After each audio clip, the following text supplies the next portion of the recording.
ಮಿಥುನ ರಾಶಿಯ ಫಲವನ್ನು ತೆಗೆದುಕೊಂಡಾಗ ಮಿಥುನ ರಾಶಿಯವರಿಗೆ 2024ನೇ ಇಸ್ವಿ ದುಡ್ಡನ್ನು ನಾವೇನು ಗಳಿಕೆ ಮಾಡಲಿಕ್ಕಾಗಲಿಲ್ಲ. ಬಿಸ್ನೆಸ್ಸಲ್ಲಿ ಏನು ಲಾಭ ನೋಡಲಿಲ್ಲ. ಎಷ್ಟೆಷ್ಟೋ ವ್ಯವಹಾರಗಳು ಸ್ಥಗಿತವಾಯಿತು. ಭೂಮಿ ಖರೀದಿ ಮಾಡಲಿಕ್ಕೆ ಎಷ್ಟೋ ಪ್ರಯತ್ನ ಪಟ್ಟರೆ ಸಾಧ್ಯವಾಗಲಿಲ್ಲ. ಕೇವಲ ಒಂದು ವಾಹನವನ್ನು ಸಹ ತೆಗೆದುಕೊಳ್ಳೋಕ್ಕೆ ಸಾಧ್ಯವಾಗಲಿಲ್ಲ. ಹಣಕಾಸಿನ ವಿಚಾರದಲ್ಲಿ ಬಹಳವಾದಂಥ ಗೊಂದಲವನ್ನು ಅನುಭವಿಸಿದ್ವಿ.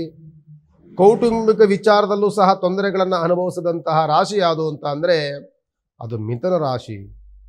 ಈ ಮಿಥುನ ರಾಶಿಗೆ 2025ನೇ ಇಸ್ವಿಯಲ್ಲಿ ಎಷ್ಟು ಫಲ ಸಿಗುತ್ತೆ ಅಂತ ನೀವು ಕೇಳಿಕೊಂಡ್ರೆ ಬಹಳ ಆಶ್ಚರ್ಯವನ್ನು ಪಟ್ಬಿಡ್ತೀರಿ.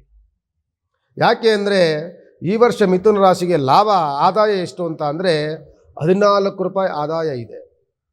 ವೆಚ್ಚ ಎಷ್ಟು ಅಂತ ಅಂದರೆ ಕೇವಲ 2 ರೂಪಾಯಿ ವೆಚ್ಚ ಇದೆ. ನೀವು ಎಷ್ಟನ್ನು ಉಳಿಸ್ಬೋದು ಅಂತ ಅಂದರೆ ಸುಮಾರು 100 ರೂಪಾಯಿನ ನೀವು ಆದಾಯವನ್ನು ಮಾಡಿಕೊಂಡ್ರೆ ಅದರಲ್ಲಿ ಬರೀ ನೀವು ಖರ್ಚು ಮಾಡಲಿಕ್ಕಾಗೋದು 20 ರೂಪಾಯಿನೂ ಖರ್ಚು ಮಾಡಲಿಕ್ಕಾಗೋದಿಲ್ಲ.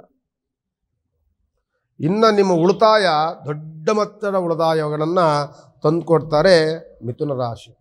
ಮಿಥುನ ರಾಶಿಗೆ ಜನ್ಮದಲ್ಲಿ ಬರುವಂತಹ ಗುರುಗ್ರಹ, ಉತ್ತಮವಾದಂಥ ಫಲಗಳನ್ನು ತಂದುಕೊಡುವಂತಹ ಶನಿಗ್ರಹ, ಶುಕ್ರನ ಅನುಕೂಲಕರವಾದಂತಹ ಯೋಗ ದಿನಗಳು, ಉಚ್ಚಸ್ಥಾನದ ಬುಧನ ಗ್ರಹದ ಅನುಕೂಲ, ಈ ರಾಷ್ಟ್ರಾಧಿಪತಿನೇ ಬುಧನ ಉತ್ತುಂಗದ ವ್ಯವಹಾರಗಳು ನಡೆಯುತ್ತೆ ನಿಮಗೆ.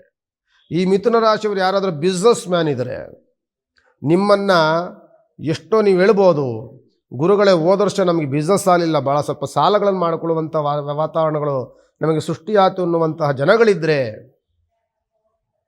ನಿಮ್ಮ ಕೈ ಹಾಕಿದಂತಹ ಎಲ್ಲ ಕೆಲಸಗಳು ಲಾಭವನ್ನು ನೋಡುತ್ತೆ ಹೊರತು ನಷ್ಟಕ್ಕೆ ನಿಮಗೆ ತಂದೊಡ್ಡೋದಿಲ್ಲ. ಮಿಥುನ ರಾಶಿಯವರಿಗೆ ಬುದ್ಧಿ ಚಾತುರ್ಯತೆ ಹೆಚ್ಚಾಗುತ್ತೆ. ಬಿಸ್ನೆಸ್ಸಲ್ಲಿ ಹೊಸ ಹೊಸ ಯೋಜನೆಗಳು ನಿಮಗೆ ಬರುತ್ತೆ.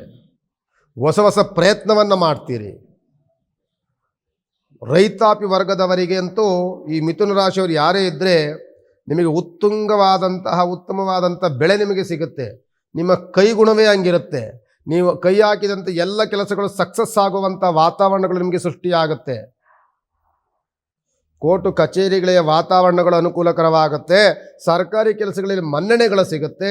ಕೆಲಸ ಮಾಡುವಂಥ ಜಾಗದಲ್ಲಿ ಮೇಲೆ ಅಧಿಕಾರಿಗಳಿಂದ ಪ್ರಶಂಸೆ ಮಾತುಗಳು, ಬಡ್ತಿ ಸಿಗುವಂಥದ್ದು, ಪ್ರಮೋಷನ್ ಸಿಗುವಂತಹ ವಾತಾವರಣಗಳು ಮಿಥುನ ರಾಶಿಯವರಿಗಿರುತ್ತೆ.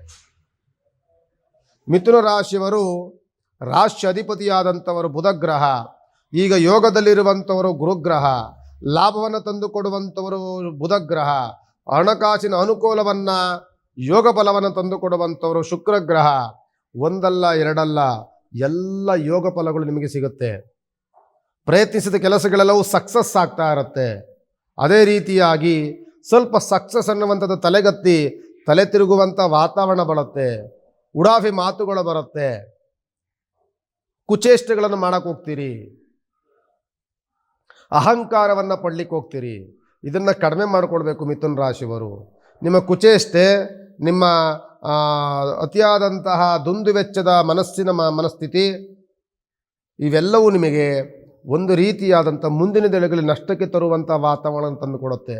ಆದ್ದರಿಂದ ನಾವು ಹೇಳ್ತೀವಲ್ಲ, ಕಷ್ಟ ಬಂದಾಗ ವೆಂಕಟರಮಣ ಅಂತಿರ್ತೀವಿ, ಸುಖ ಬಂದಾಗ ವೆಂಕಟರಮಣನ ನಾವು ಮರ್ತೇ ಬಿಡ್ತೀವಿ. ಯಾಕೆ ಅಂತಂದರೆ ಮನುಷ್ಯನ ಸ್ವಭಾವವೇ ಹಾಗೆ. ನಾವು ಸಂಕಟವಾಗಲಿ ಸುಖವಾಗಲಿ ದುಃಖವಾಗಲಿ ನಾವು ಭಗವಂತನ ಉಪಾಸನೆಯನ್ನು ಮಾಡಬೇಕು. ಕಷ್ಟವಾಗಲಿ ಸುಖವಾಗಲಿ ಮನುಷ್ಯ ಒಂದೇ ರೀತಿಯಲ್ಲಿ ಇರಬೇಕು. ಸುಖ ಬಂದ್ಬಿಡ್ತು, ಹೇರಳವಾದಂಥ ಅನುಕೂಲವಾಯಿತು ಅಂತ ಹೆಂಗೆ ಬೇಕಂಗೆ ನಾವು ಮಾಡಲಿಕ್ಕೆ ಆಗೋದಿಲ್ಲ. ಅದು ನಮ್ಮನ್ನು ಆ ಪರೀಕ್ಷೆ ಮಾಡುತ್ತೆ. ಆ ಸಮಯ ಕಾಲ ಅನ್ನುವಂಥದ್ದು ನಮ್ಮನ್ನು ಕಾಯ್ತಾ ಇರುತ್ತೆ, ನಮ್ಮನ್ನು ಫಾಲೋ ಮಾಡ್ತಿರುತ್ತೆ, ನಮ್ಮ ಸ್ವಭಾವನ ಅದು ಪರೀಕ್ಷೆ ಮಾಡ್ತಾ ಇರುತ್ತೆ. ಆದ್ದರಿಂದ ಈ ಮಿಥುನ ರಾಶಿಯವರಿಗೆ ಈ ವರ್ಷವಂತೂ ಉತ್ತಮವಾದಂಥ ಯೋಗ ಫಲ, ವಿವಾಹದಲ್ಲಿ ಅನುಕೂಲಕರವಾದಂಥ ವಾತಾವರಣ, ಮನೆಯ ಕಟ್ಟುವಂತಹ ಯೋಗ, ಮದುವೆಗಳಾಗುವಂತಹ ಯೋಗ, ಎಲ್ಲ ಶುಭ ಕಾರ್ಯಗಳ ಸೂಚನೆ ಕೊಡುವಂತಹ ಯೋಗದಿಂದ ಕೂಡಿರುವಂಥ ಮಿಥುನ ರಾಶಿ ಅನುಕೂಲಕರವಾದಂತಹ ಮಿಥುನ ರಾಶಿ.